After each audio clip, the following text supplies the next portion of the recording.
good evening, everyone. Welcome to the Family Life Show. Yee! This is the first show this year, 2021, and I want to appreciate every one of you for following us, for liking our posts on the Instagram, and for always being here to watch the show. Welcome, and I really appreciate you. Happy New Year.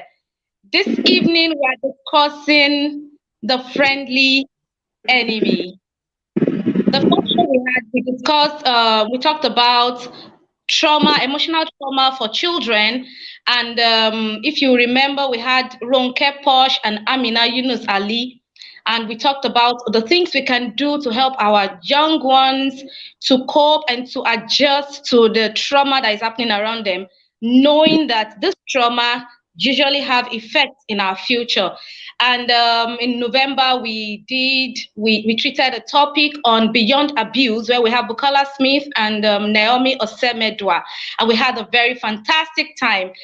Today, we are going to be talking about the friendly enemies. If you have been following my post, you know I raised some questions on what preparation are you giving your children before they go into the secondary school? What are you teaching them from home that will help them fight whoever and whatever predator that comes along their way? And looking at the situation that has been happening around, there was a story of a boy that went to boarding house at the age of 11, and he was being molested. And by the time he was coming back home in December, the mom was devastated with what she saw. And this story went around in the country. And I want to believe, social media is a global world now. So I want to believe that everybody in the whole world that really want to read about it, read, and they got to know about it. And this story is so devastating because when a situation happens, people become re-traumatized, and that was exactly what happened. People that had such experiences in their younger age, people 60-year-old people, 40-year-old people, coming out to talk about their abuse, their experiences in the boarding house. And questions were being raised that are we now saying that we should not send our children to the boarding house? And just questions like this started coming up, and we decided at the Family Center Africa to treat this topic. Our children are going back to school. In fact, they have gone back to school. Let's put aside the coronavirus pandemic. Sexual abuse is also a pandemic that is really eating up the society. And so we need to talk about this, and we need to let parents understand their roles as one of the stakeholders. We have the victim as a stakeholder, we have the predator as a stakeholder, and we have the system. The system consists of the parent and the school that is harboring these children. And so we want to talk about all this. And together with me this evening, I have Kayode Olutayo, who we call PKO, and I have Aameenah Yunus Ali. Kayode Olutayo is a passionate human being. He's so passionate about man and wholeness. He's passionate about seeing every human being he comes by as whole human beings. So he's so passionate about them, and he uses the tools of family system engineering and NLP to help people discover themselves and the place of their life. That is PKO. Hello, PKO. Good evening. Thank you. Thank you for joining us. Good evening, everybody. Thank you very much. I really appreciate it. Thank you very much. Yes, sir. And the second person is Aameenah Yunus Ali. Aameenah is passionate about the young ones, teenagers especially. She is teenagers mental health practitioner.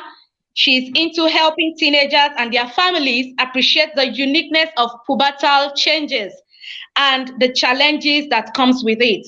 She is also a family life practitioner and a master practitioner of neuro-linguistic programming. Aameenah, how are you? Good evening.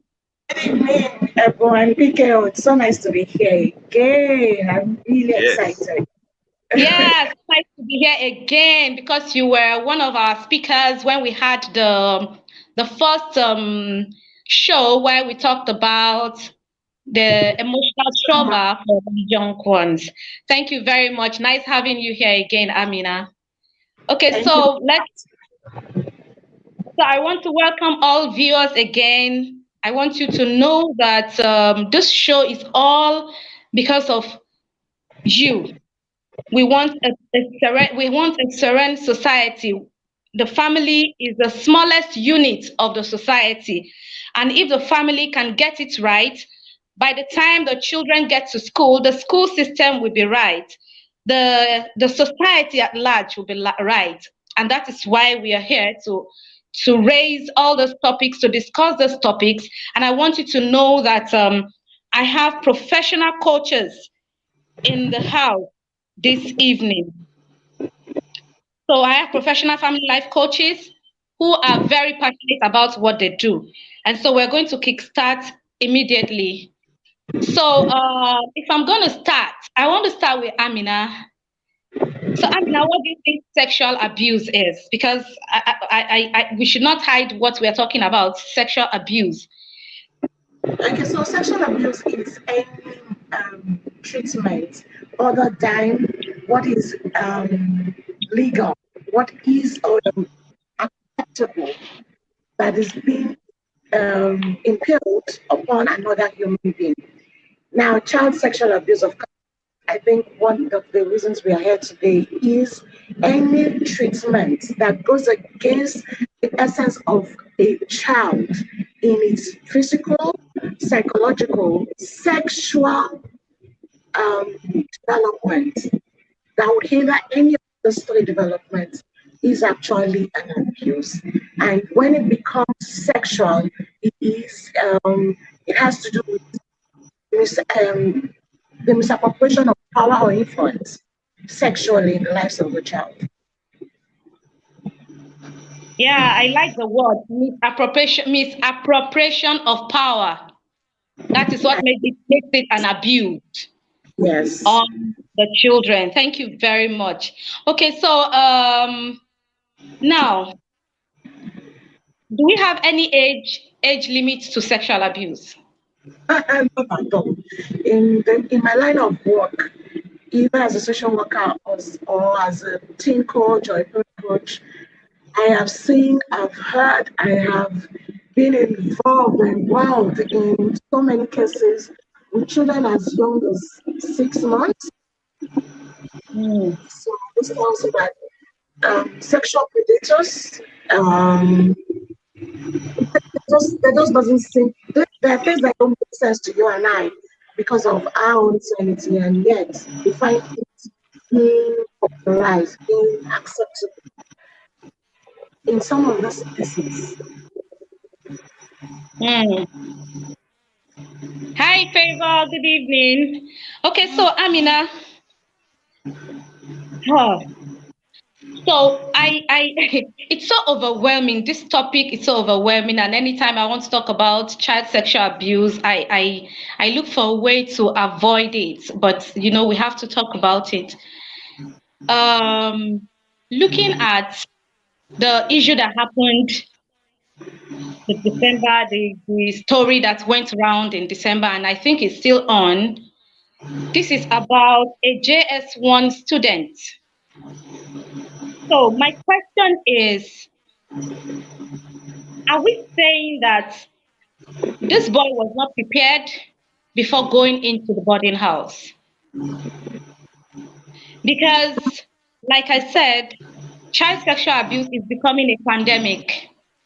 And that means it's no longer secret. And so it's everywhere.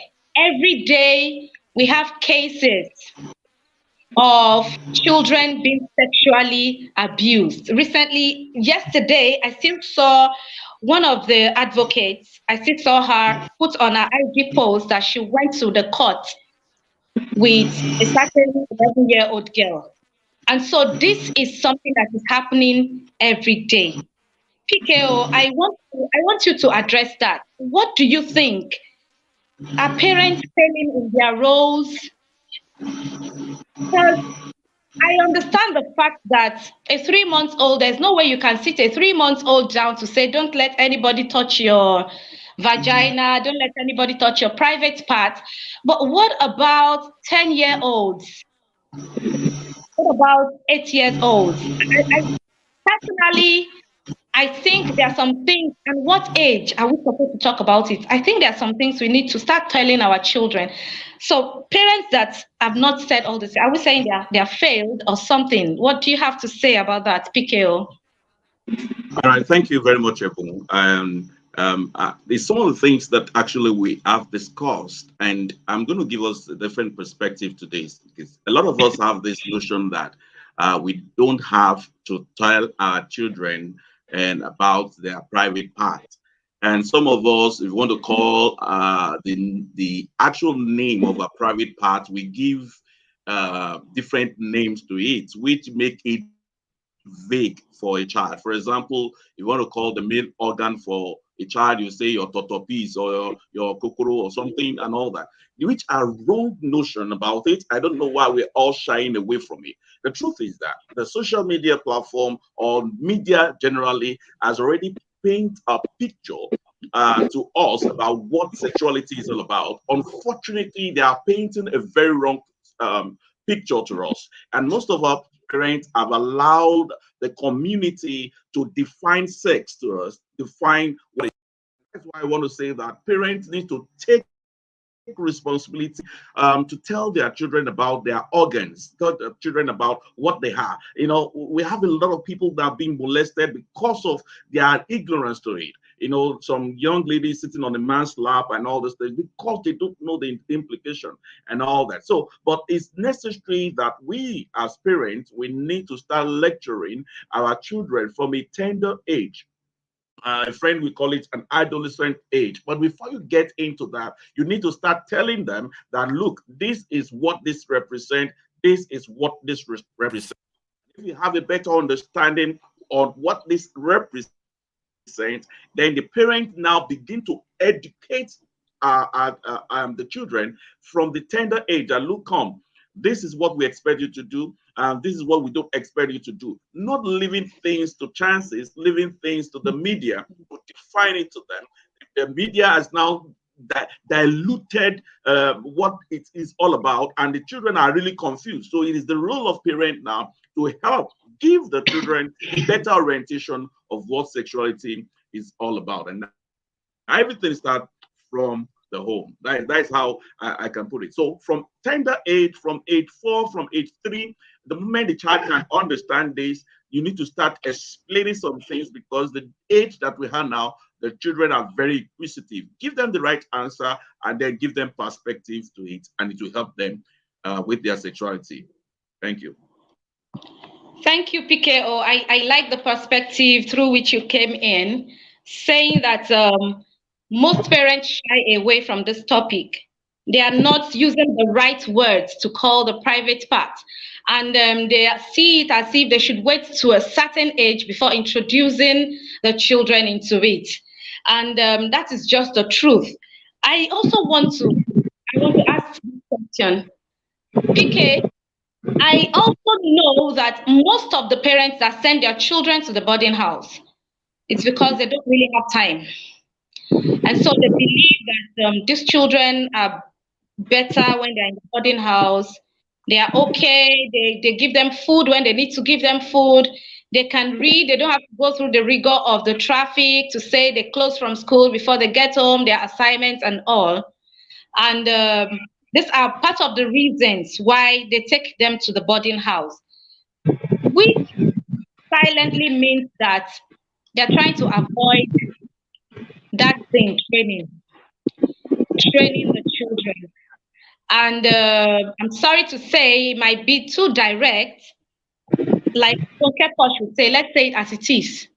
These same parents are the ones that they did not have time for those children when they are young. And so they don't even understand those people that have influence on their children.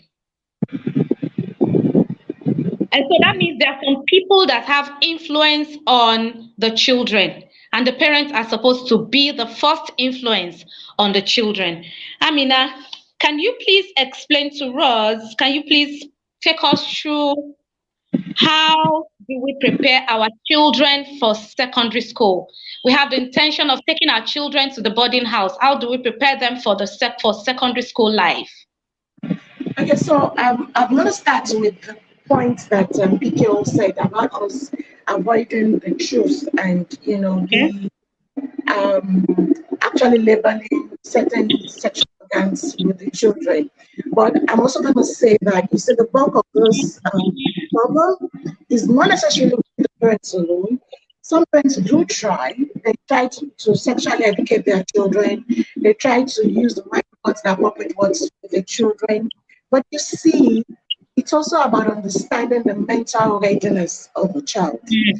Just Mm. because academically brilliant and has scaled through all the 5 basics or 6 basics in primary school doesn't mean that child is necessarily ready to face the real world, so to speak. And you see, secondary school is a whole new level.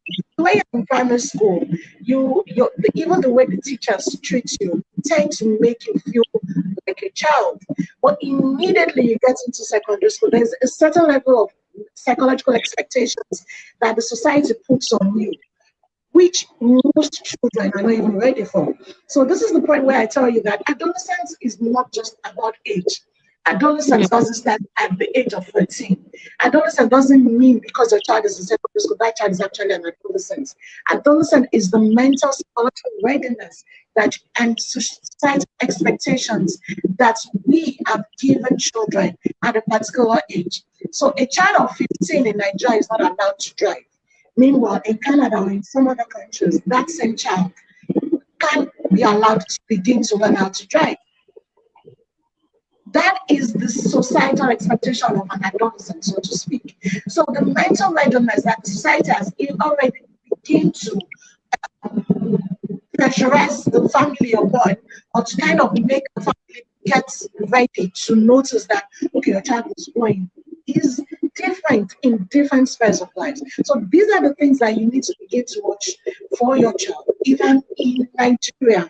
And my child is 11 years old, and he or she has passed the common entrance examination, a skill tree perfectly and everything. But this child still calls mom, please, what clothes should I wear? That is not mentally ready to be in the jungle. If you permit the word, you cannot to you to say, mommy, I don't feel like eating rice today. Please, can we eat? But you see, the problem is this. Parents will use this as a yardstick, as the reason for sending that boy or that girl into secondary school, thinking that when you send that child into secondary school, when I send that child to the boy, the girl will learn. He will learn how to keep his things. But you have just thrown an antelope to a hungry lion. The world will swallow this child whole and give you the remnants. And this is the problem that we are seeing. This is the outcome of children who go into schools, into secondary school, and turn out to be a whole new personality, other than the personality that you've been grooming for 6 or 7 years prior.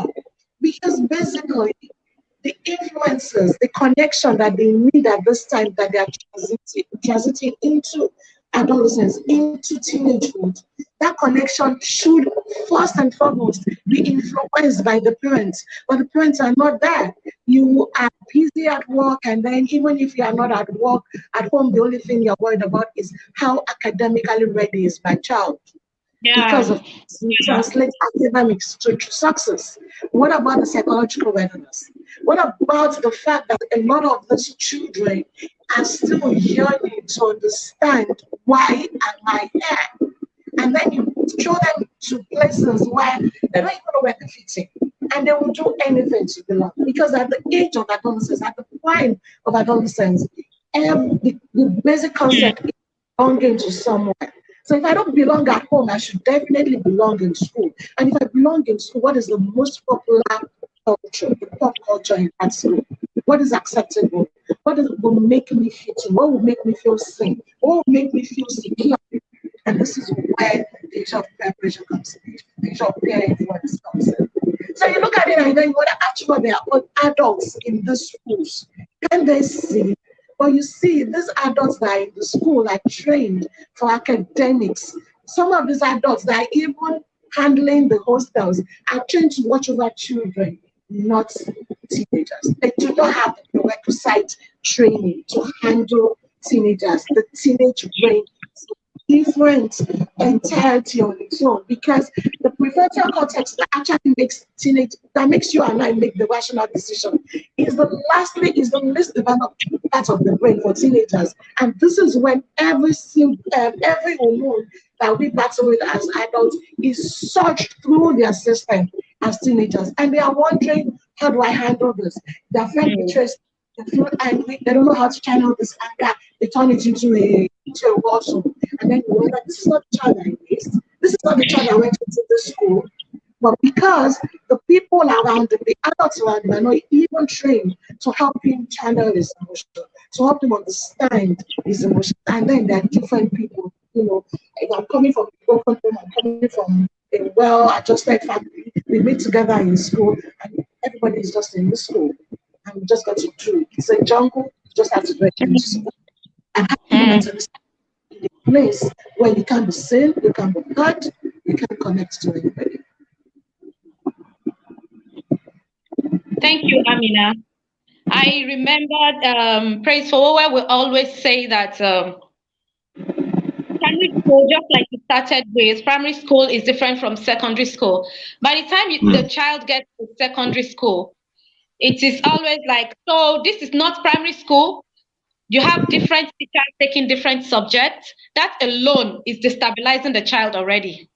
So you can imagine a child that's only one class teacher that is taking like 8 subjects, and so he or she is used to maybe just 3 teachers. By the time she gets to the secondary school where they're offering like 16 subjects, 16 different teachers, there's an imbalance already. So that kind of a child needs the family at least to give her that that confidence, that calmness, to be like, don't worry, that is how it always is. So the child will get home, discuss, this teacher A, this is what teacher B did, and the parents will be there to encourage. And so imagine that kind of a child that there is nobody in the boarding house to do that for you. This same child, is just left to just fend for him or herself. These are the confusion that sets in initially. And by the time a child is confused, anybody that is giving the anchor, she will just hold on to it. And it's just like, okay, this is how this person is doing. Let me also do it. That's derailing. I'm moving away from the training, the things he or she was exposed to or understands from home. And that's where the problem is. I am not saying that parents should not send their children to the boarding house. But you see, we need to prepare them. There's a need for that preparation, psychologically, emotionally. And I also want to mention here, but I was in the school system for about 18 years, working in the school. And over time, I discovered a pattern. When we were in school, if you're not 10, you can't enter JS1. But presently, we have 8 years old in JS1. JS1. That's true. Parents want their children to graduate from the secondary school at the age of 14, get into the university at the age of 14. This is the same set of parents that are not preparing their children. Psychologically. So psychologically, emotionally, very important. And this is what I want us to talk about. Aameenah, what do you have to say to such issue? Because it's a very serious one, and I want you to touch it. Then after that, PKO, I will want you to talk about the reason why the evil would have been perpetrated before we get to know. Why is it that they are not telling their parents? What happened? Why do we have the gap? Because if a child is being introduced to something she's not used to, by the time her mom comes for visiting, they say, "Mommy, this is what happened today." So that means there's something we need to talk about in that area. So Aameenah, over to you now. Okay, so while we are not preparing our children enough, it's basically because there's this mentality that it's a cycle, it's a vicious cycle of expectations. The minute you finish a phase in life, You are supposed to automatically get yourself ready. Whether you are ready or not, force yourself to be ready for this in life. And this is the same process that we take with even, every other aspect of our lives. Take for instance the medical institution. When our forefathers were going into the medical school, it was hard. They had to work in the morning sometimes and then go to school in the evening. They barely had resources. Government sometimes had to subsidize a lot of those things. But now, even when we have resources ready, different professors taking the attitude, the process of getting your medical degree super hard, because mentality is if something is not hard, you don't get to learn it. It's the same thing that from us as parents are beginning, put on our children. If something is not hard, you don't get to evaluate. This is so bad that even when we try to prepare the children, we already begin to label them the misbehavior that they are exhibiting. And a child doesn't just wake up one day and decide that they will be bad without a precaution.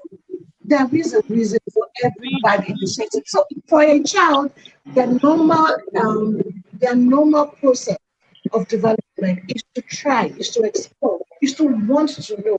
But the minute you begin to judge, they either withdraw or they escalate that. So if you are not careful, and the only way you think that you can help your child is to things difficult in his or her lives, you're going to lose that child. And that's why the best way for you to begin to prepare your children for secondary school is to first watch the kind of personality your child has. Not only are you fit for large numbers of educational system, some children need that intimate connection. And just a child as a toddler who is, very, very, and the minute he or she is transiting into adolescence, begin to change personality, because it's time that he or she begin to figure out who am I, what am I, and what am I doing here? How do I fit into this whole sphere that is called understand? So if that child begins to withdraw, you need to watch that, okay, is the child ready for the next phase? And until the child is ready for the next phase, introducing that next phase is just like a punishment.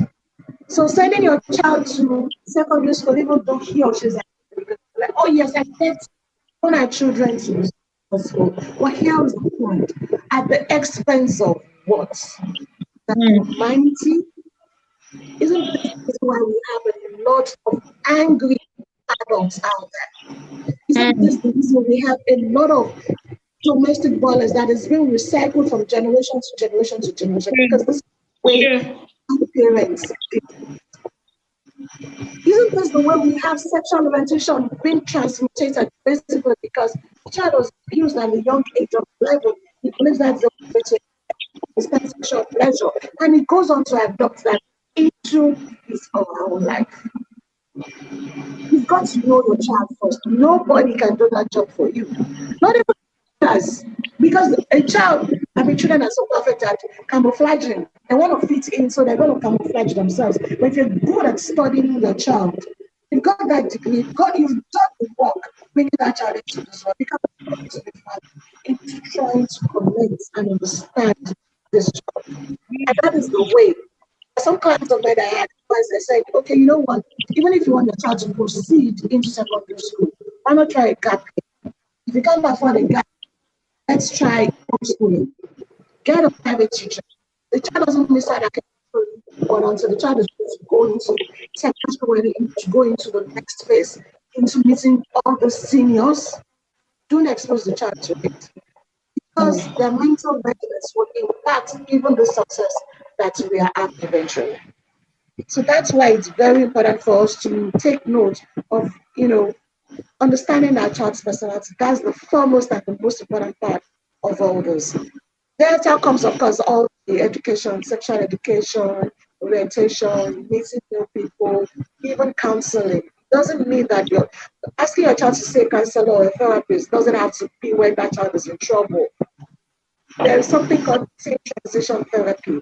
It is a process Yeah. of helping your child understand what is happening behind the point, because they wonder, they think a lot about this. The reason why suicidal ideation is even higher among young adults and teenagers these days is because they cannot even cope with the hormones surging through their brain, in their body. At least on a daily basis, 4 drops of adrenaline is being pumped into the system of a child, of an adolescent. Imagine that. Enough to pull 20 oxes. This is the reason why our ancestors were using teenagers at the forefront of wars, because of the strength that they had during that time. This is the reason Wow. why our own mothers married at the age of 15 and 16, because they had that mental strength, that hormonal strength to push a baby through into this world. But then, does it mean that they were psychologically ready? Doesn't mean that your child is psychologically ready to face the storm of the next phase of life just because he's academically brilliant. So we've got to wait. We are not knowledgeable now because of the digital world. But then I don't think we are making use, we are making enough use of the information we have at hand. And if we are overloading ourselves. Hmm. That's what I think. Hmm. Psychological readiness. So, PKO, before you answer the question I gave you, I want to ask Aameenah.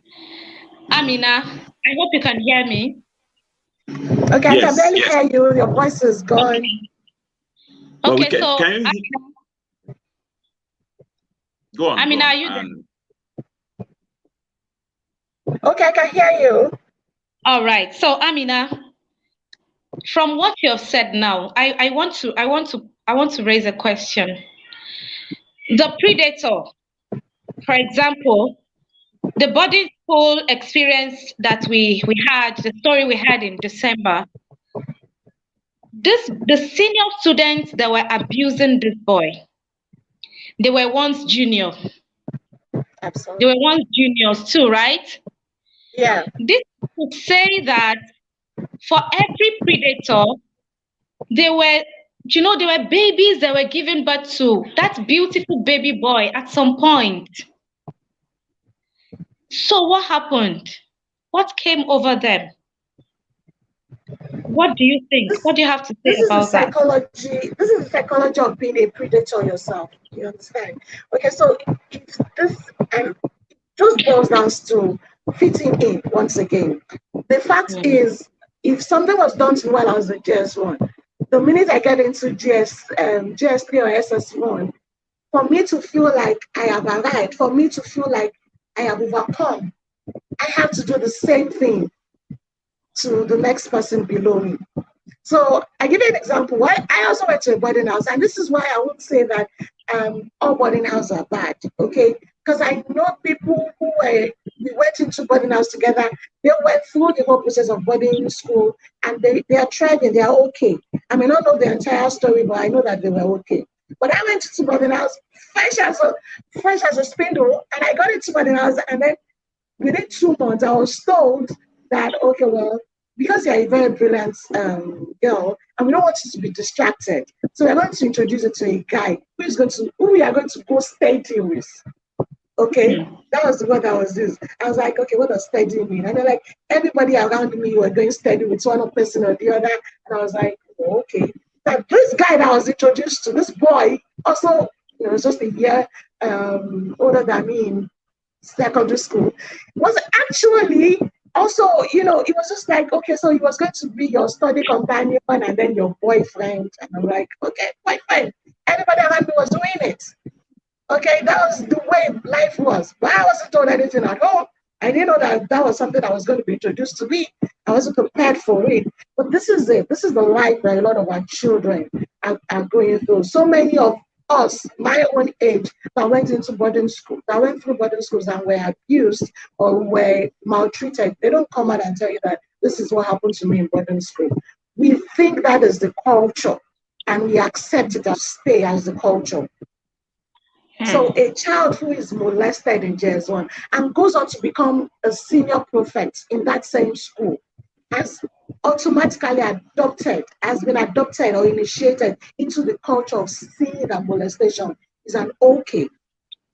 It's an okay thing. And this is this entirety of the genesis of a lot of mistakes that we find in the society today. Because the people that are thriving also went through the same thing. And they didn't die. That's the worst that we would expect. That they didn't die. They thrived. They are prefects.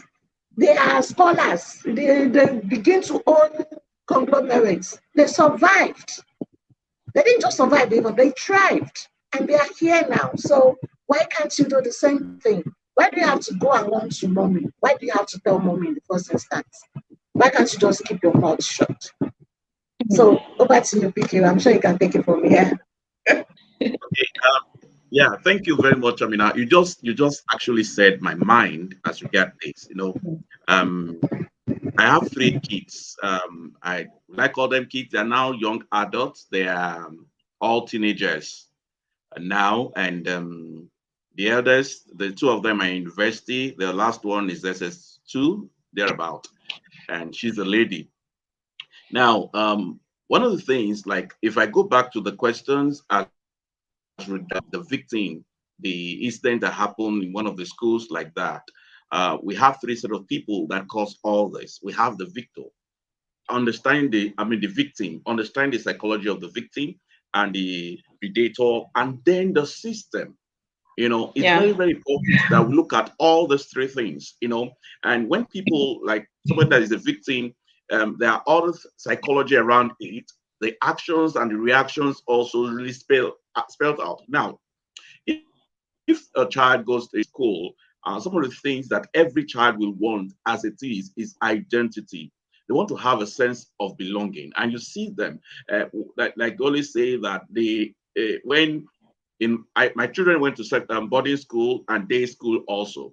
When they went to boarding school, I observed that most of the things that I give to them, they usually find it difficult to return them. By the time we ask, we hear the statement that they've stolen it, or you hear the statement that I give it. Somebody is in need because the father likes to give out things. So he went to school with that mindset also. So all the things around, if somebody is hungry, he wouldn't mind giving his food to somebody, or his pen. He can give his book to somebody and he will not have a book. He said it's because the person needs it. That is how he was brought up actually. But the truth there is that every child now has been initiated.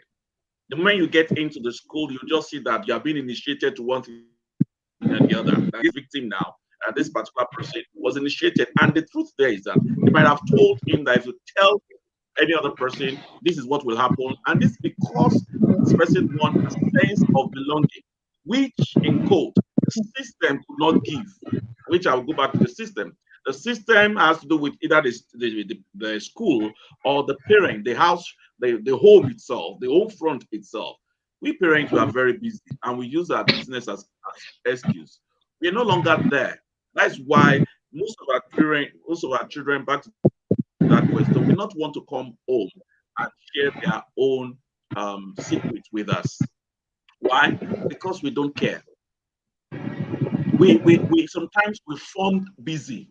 We are not there for our children. And this present age and days, we discover that our parents are actually disconnected from us. They are in the bit of seeking for funds and all that. We don't really know what is going on until when it is too late. Sometimes we have been sensitive to, if we are sensitive, we'll have been seeing some symptoms of some of the things. For example, I will share one with you. My son, the first one, said that he doesn't want to marry. He's not interested in marriage. And I was like, why? He said, by the time you have your children, he said, I'm not going to have children. It got to a point that when we probe and ask questions, the next we can do is to hand him over to professional. My wife is a professional counselor. I am, but he needs an external person to interfere. So we had to ask a friend, discuss with my son, and then we discovered during this interaction with him that something happened while he was young, the way they were treating themselves in the school and all that, the way the lady talked to her, he doesn't like it. So this is that time he said, and these are some of the things that has affected. If we had not asked that question, that is how that we grow up with. Now today, I see a lot of ladies flaunting around him. I'm happy. He said, see my son. Oh, come on. He has a lot of ladies around. In school, let me tell you how funny it is. If a lady touch my son wanting to hug, oh God, he will fight that lady. I'm telling you, now I see him, he doesn't mind the hugs and all that. What happened? Something has happened. There is to his psychology, and we're able to deal with that earlier. And those are the things. So we have a lot of people going through issues, and then they don't have anybody to talk to. They're trying to share some with their mother. Maybe a lady want to share something that's going on. The mother says, you have to. I know somebody like that was being molested by cousin, and the mother is aware, and the mother felt, look, don't put me to shame, don't do this, so don't tell anybody. What about the psychology of the child? What about the effect of that to a child? You know what is going on? Let parents talk about it. If I give the opportunity for to share about their own experience here, a lot of us have too many things to say, and the question is, why didn't you tell your parents? Why don't you want to share it? It's because we parents, the truth is that we are forming busy. Look at the woman now. I believe the son might have said some things. He observed quite all right that this guy was choppy and was very friendly and all that. Now that he went to school, he just became team. And then he now began to ask questions. Well, the way she took it, we thank God. But the truth is that there's more to that story. Angle is the woman, as it were. Where is the father? All these are the questions that we need to ask for us. So parents, make yourself available for your child to be able to relate some things. For example, your child is doing some things or is doing like this. There are other things that the child is thinking about, but you need to be very, very conscious of what the person is going through. And that also goes back to even the way that the parents are being built up, the system that the parent that brought the parent up. Do you understand? So some of the parents we're not parents, we're not taught how to parent our children. We're not. We just have a child and said, hey, Papa, hallelujah, you have given birth to a good, and that is all. But what does it mean? What is the temperament of your child? Do you understand that? Do you understand the wiring of your child? Do you treat your child the way you have been treated? These are things that every one of us need to, and that's why we say to parents, please go and learn more about the psychology of a child, learn more about the temperament, learn more about this, and then coming back to the school. Many people are in school today, hostels, teachers, and all that. They don't have an idea of what it means. That's why we need professionals to help them. Even teachers need to go through some of this training that will help them. So that's majorly the reason why some people don't talk. And then when you're about to say something, you hear the word, keep quiet, talk too much, and all that. For example, I want to say that. They always tell you, keep quiet. Are you the only one? Of course. My wife, they always tell her, Abby, am I right? Yes, absolutely. I get that. They tell me that I'm imagining this. This is an Oyibo thing. Because the system has not helped our parents to know how to manage such. My wife studied biochemistry. She regretted going because she never used it. He said, assuming she knew, she would have done psychology or some other courses that aligned with wiring. She's somebody that she's very curious, very inquisitive, and she could communicate. She wants to say something. And most times we always say that you talk too much. A mimo, that's what they call her, a mimo. For those people that don't understand that word, it means I know it, I know it. She's someone that knows something, which means she has something to offer. But they always say, keep quiet, keep quiet. Are you the only one? You are killing the potential of the child. So we always say that, look, for your child to be able to relate with you, please accept the child the way he is. not the way you expect your child to be or the way you are. Understand the child. You can't treat your children the same. Man, I have 3 of them. The first one does not talk. The second one talk a lot, like the mother. But the last one is in between. She talks if she wants to. She doesn't talk, she don't want to. But we have to treat them differently because of the little knowledge we have about this. So that is the same thing even in school. And the system, they kill the children, they kill the morale of the children, they compare one another, and this comparison kills the destiny of a child and makes them want to have a sense of belonging, which will make them to have a big father here and inducting them into wrong things. Why? Because they want to belong. Thank you so much, PKO. I really appreciate the perspective through which you answer that question. The truth of the matter is, most of those danger that we fear for our kids, we usually think it's out there, but the truth of the matter is it starts from the home. Are we paying attention to our children? Do you understand your children? Do you understand their personality types? The schools you are taking them to, the truth of the matter, like Praise for I will always say, your children, they don't have to be in the same school. You don't have to be sentimental. You need to look at the system that works for each of your children. You can't run the curriculum that raised you. You can't use the same curriculum that raised you to raise this generation. It is so different, and we need to pay attention to all those things. This is why we have some of the problems we have in the society. You know, when I'm going to use this example and I'm not apologizing, please. When Donald Trump did not win the election, I was so happy because I just told myself, at least I can continue to tell my daughter that to be mean is not right. Because somehow it's as if those that are mean are making it. I think I was Aameenah or Pastor K that mentioned that. Those difficult, those negative things are the ones that are reigning. They are the popular ones. And that is why people don't want to, those children want to feel along. They want to feel among. Because you are the ones that are making waves. They are the ones that have names, you know. And so it got to a point between 2019 and 2020, it's as if meanness, you talk to people anyhow. If you can do any terrible thing, you are the one that you're doing the right thing. So when I personally was becoming, yeah, because my daughter was asking questions. And you know, you are raising your own child to be whole, to be balanced emotionally, psychologically, and all. And she goes out there to mix with other children that are nasty, that are rude. And she comes on and she'll be like, Mommy, this girl did this. And the teacher just said, ignore her. And she became very confused at some point that she should ignore. So she's like, okay, so am I the one that is doing the wrong thing? Because they said I should ignore. I think they should reprimand that, you know, that's the kind of society. So when he didn't win the election, I was very happy. I said, okay, so at least we can come out to say, this is it.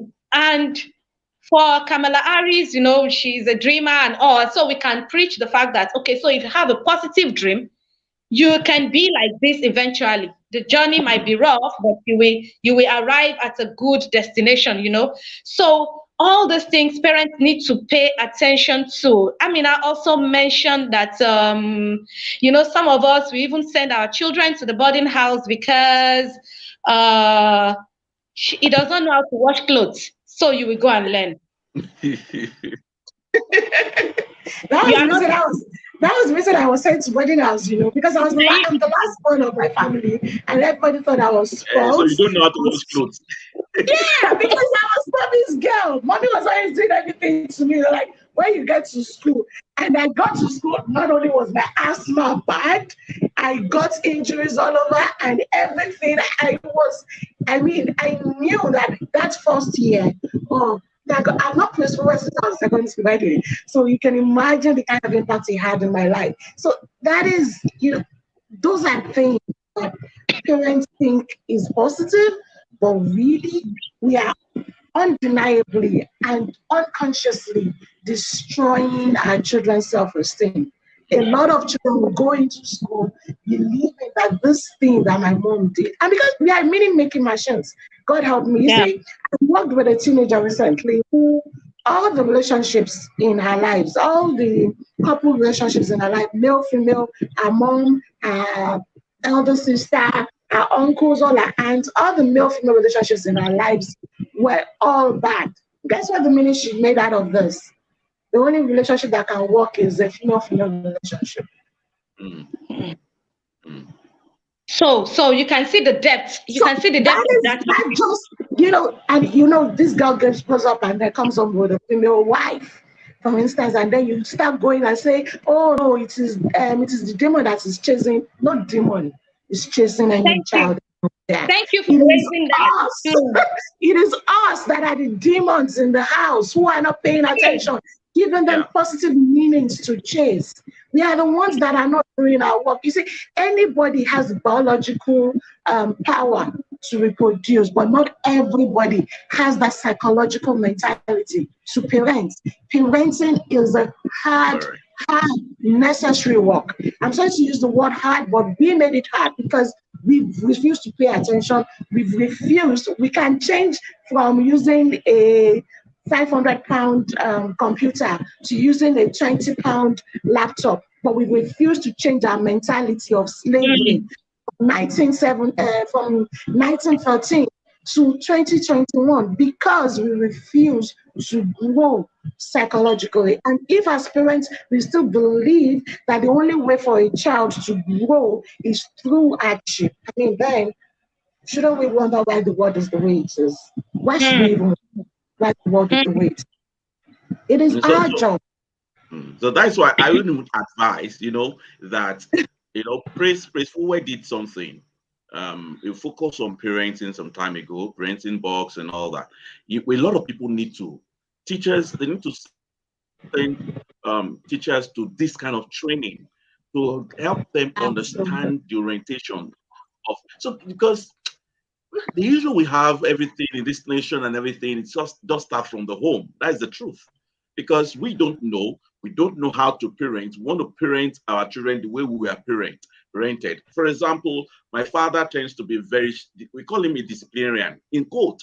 That is what he thought he is, but he doesn't know the effect. That's the truth. Now, if you now expect me now to shout on my child the way my father shouted on me, he doesn't know the effect it had on me. I had low self-esteem when I was growing up because my father preferred my brother than I was preferred. I doesn't know how it affected almost all areas of my life until I had a relationship with God, and that changed the whole thing. So it's not everybody that have the same experience or the same encounter or the same privilege that I had. But the truth there is that every child needs to have healthy self-esteem, and it has to start from the home. All this shouting, I must beat somebody, beat your leg, beat your head, beat everything. I see some people, that's what we call abuse. That is what we call abuse. It's not just sexual, the emotional abuse is prominent everywhere. And that's what the misappropriation of power. Yes. So come for the training. I will appeal to as many people that are listening to what I'm saying here. Praise has a lot of materials that will help either teachers, is taking on junior teachers, taking on different people that will help you have, at least you have to be balanced before you can help other people balance. So go for that training, and I know it will help you. Over to you back, Ebun. Thank you so much, PK. In fact, we just have to come back. Our time is fast spent, and I think we have to do this again. We need to touch the places that we need to touch. But for viewers, if you're watching us, if you're watching the replay, I want you to, if you're a parent, I want you to pay attention. PKO just said you can't parent your children the way you are being parented. For example, we are this generation, we call them Generation Z, and their idea is so different. The days of career, if you don't do medicine, if you are not a lawyer and all, the days, how this profession, are they holding us? So we need to start thinking of how to change the method. The method needs to be changed. so that we can have an wholesome society. You can imagine if PKO and the wife are not sensitive to what the son said. Yeah. Because that boy will grow up and they will be raising prayer points and they will be fasting when he's 29, going to 30, going to 40, and you won't know where the problem started from. You understand? So you need to pay attention. Don't leave the upbringing of your children to time and chance. And just as he has said, Press Forward International has a lot of packages that he has to offer for family life, everything family life. We have the out of the box parenting, we have the understanding the Gen Zs, we have all these products, and you need to key into all those things. And this is the reason why we are doing this. We are looking at society. Yeah. The amazing thing about this is that you don't have to wait to register. You can actually learn about this on the go, because I know a lot of these courses are actually available just like that once you're ready to get on board. So please and please, because it's very important for us to start making use of all the resources that can help us do better for our children. Thank you so much. Thank you so much, Aameenah, for joining me again this evening. PKO, thank you so much. We are going to have a comeback on this topic because it is very, very important. I don't know if you have any questions from the audience. We have just 4 minutes to go. Questions, just type in your questions on the chat box and let the professionals, the coaches on seat answer the questions. And while we're waiting for the questions, I will drop the handle where you can check on Press Forward's product, www.iampraisforward.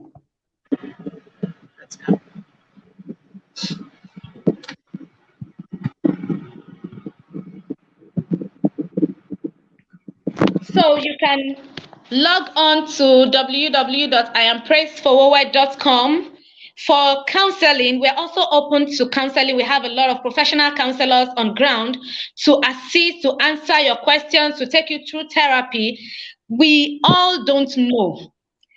And Yoruba people say, when it is morning, when you wake up is your own morning. If you wake up at 11 a.m., you can say, good morning, it is your morning. And so if you're just waking up now, wake up and pick the button. You can still make a change. All we want is a better society, a better tomorrow, a time where when you also grow older, you will be at peace. You will be at peace because you know that you have parented and you have raised your children well. And this is the dream of everybody.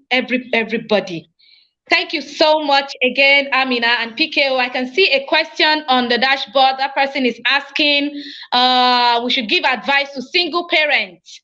PK, please, I want you to raise that. We also have products for single parents. You can just log on and click on the counseling or the coaching point. There we will respond to you. You can send a message to Praise Forward and you will get answers to it. But before we go out now, PKO, we have single parents. It is not easy to be a single parent. I am a single parent, but I have gone through trainings and I can tell presently I don't call myself a single parent. We co-parents because my ex is also in the picture, and it is because of the trainings I had with Praise Forward that helped me to achieve that. And so right now we do the parenting together, and it is so easy parenting our daughter. So PK, I want you to talk to the single parents in the house. Thank you. Well, it's actually applicable. All the things we're sharing is actually applicable. Either you are a single parent, the truth there is that it's just a principle. It's just a simple parenting principle. That is why Prince Forward is a very good friend. Is my mentor. He has a lot of things, and I want to encourage that such person should please pick up. You can chat up with us, because if you ask for single parenting, it's diversified. Because you ask this question, you are sorting for funds to take care of a child, and how can you can you now take care of the psychology of the child and all that? The psychology of the child is very essential. Every single parent knows that their children needs them, either you are single or not. I see a lot of single parents that bring up their children far better than people that had their husbands with them. A lot of them. True. In fact, True. the worst part of it is that single parents are more sensitive to their children than those of us that are married, because we just felt we take things for granted. So I count it as a privilege and as a plus. I count it as a plus. So you not look at it as a disadvantage. No, don't look at it as a disadvantage. Somebody said it's because of the absence of the father or absence of the mother and all that. You have a role. If you understand the psychology of a child, a long time, you see, just a few years down the line, your child will come back and say thank you. I know of a child that wants to kill his parents because of the way the parent brought them in. Both of them are together. I know of a child that ran out of the house because of it. So it's not just about either you are single parenting or you are. It's just about what you understand about parenting. And if you want to understand it better, and maybe you want to put perspective to it, get Prince Fuwe on board. You have a lot of other professionals that will guide you through the process, just for you to understand parenting. Thank you very much, PKO. Talking about single parents, I want to agree with you that it can be very overwhelming. It can be very tiring. But you see, if you discover who you are, if you know who you are as an individual, that will help you. You understand your purpose, and you know that you don't need another person to be happy. You don't need another person to live a successful life. You know that you are here for a purpose, then you run your race like that. Then it will be easier for you to help your children to understand that they also have a purpose to fulfill in life. You can't be emotional. You can't be emotional. If you choose to be emotional, you'll be draining and you'll be dragging yourself down. I know it can be very overwhelming. You just need to pick up your life so that you will be happy tomorrow. You don't want to live a messed up. You know that thing they say is generational curse. It's not generational curse. If you don't handle it well now, there will be a repetition on your children. So you need to face it. You need to face it and raise good children. You need to face it and raise balanced children. So if you need to talk to somebody urgently, please take my phone number down. Take this number down: 080-3932-4145. Emmanuel, can you please help me to punch that into the chat box? 080-3932-4145. Aameenah, I don't know if you have anything to say to the single parents in the house.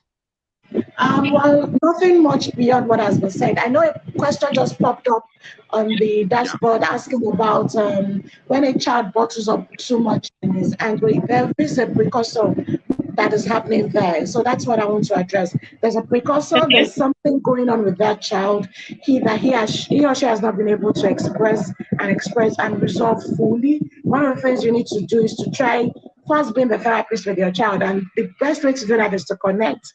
Understand the child's personality, the child's love language, use that to connect. And if those are not working, please, that's a very important point for you to start looking for them to get a therapist for the child, so that he or she can begin to resolve this issue very well. Because the more issues are left unresolved, the more it grows, and then it becomes a cloud, and then before you know it, it is a child's personality, and then you begin to label the child as an angry child. The boy is always angry. The girl is just angry. I remember that they used to call me, because I used to frown a lot when I was in secondary school. And they were just like, that's the way she. Because, I used to frown a lot. I feel like, that's the way she is. But then it was because I had some things bottled within me. When I was getting into secondary school was when I just got to know that I had lost my dad. And I was like, why did people lie to me for so long that I didn't know about it? And, that anger being left out of the entire story of my dad's death was a part of me, and you see me and then you just know that's the way my face is. But now I'm all smiles because the issues have been resolved. So there's always a reason why children change their nature. So you need to find that out, and if you can't do it alone, just like Mr. Ebun said, get in touch with a counseling unit or a therapist that can help you soon. Parenting is not meant to do alone. If it was meant to do alone, we wouldn't have the idea of village parenting. But guess what? Village parenting needs to be more selective than it was in the days of our own parents now. Before you invite a predator into your child's life, thinking that person is helping you. True. So you need to be more selective, and you need to have people that are actually good at their job to help you through such a situation. So that's it for me. Thank you so much. And See you next month for another interesting topic. We might even come back to this topic. Thank you so much, our viewers. Ariola Bello, thank you so much. We appreciate you. PKO, thank you so much. Aameenah, thank you. And on the last note, I want to say thank you to Praise Forward for the opportunity to do this. See you again next month, the last Friday of the month. We'll have another topic and we have another guest in the house. Thank you for always joining us. Bye. Good night. Bye. Bye.